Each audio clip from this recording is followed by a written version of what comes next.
More victims of human trafficking reported in 2022 compared to the year before. That is according to the 10th annual report on human trafficking just released today by the South Carolina Attorney General's office. Our Nick Neville live in studio on this story for us tonight. Nick, I know you had an opportunity to speak with a survivor today. She really had some big takeaways in terms of what it's going to take to make a difference in fighting this problem.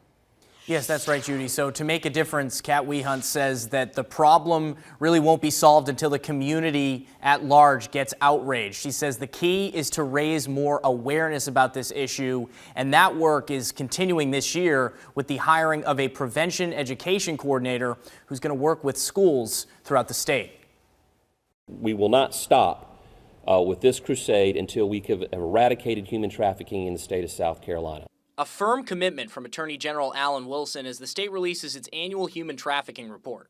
With more knowledge and training and understanding of how these crimes are committed, we can better prevent and protect those that are most vulnerable populations of our communities. There were 124 reported cases of human trafficking in South Carolina last year, up slightly from the year before.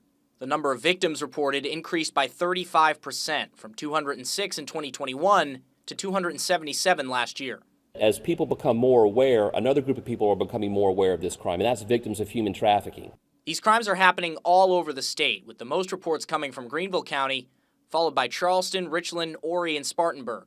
This is a metric of awareness in that community or that county, not a metric of activity. We don't know what we don't know. So I want to make sure that doesn't mean that those counties where the most human trafficking activity is occurring, that's just where the most people are recognizing it and calling it in. Kat Wehunt, who was trafficked as a teen and now works on the state's Survivor Advisory Subcommittee, says knowledge is an extremely important piece of the puzzle, as she did not realize she was a victim of human trafficking until years after she escaped.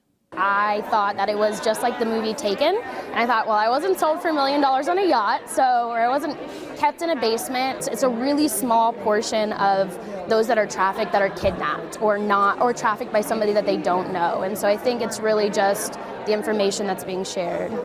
She commends the Attorney General's office for ensuring that survivors are heard in this effort. The fact that they think it's important to have survivors' voice leading this initiative, to have a seat at the table to give feedback on policies and programs and legislation, speaks to just the work that they do. State data shows that there was a 458% increase in reported labor trafficking victims in 2022. That is the first time since data has been recorded that reports of labor trafficking were higher than reports of sex trafficking. Live in the studio, Nick Neville, WIS News 10.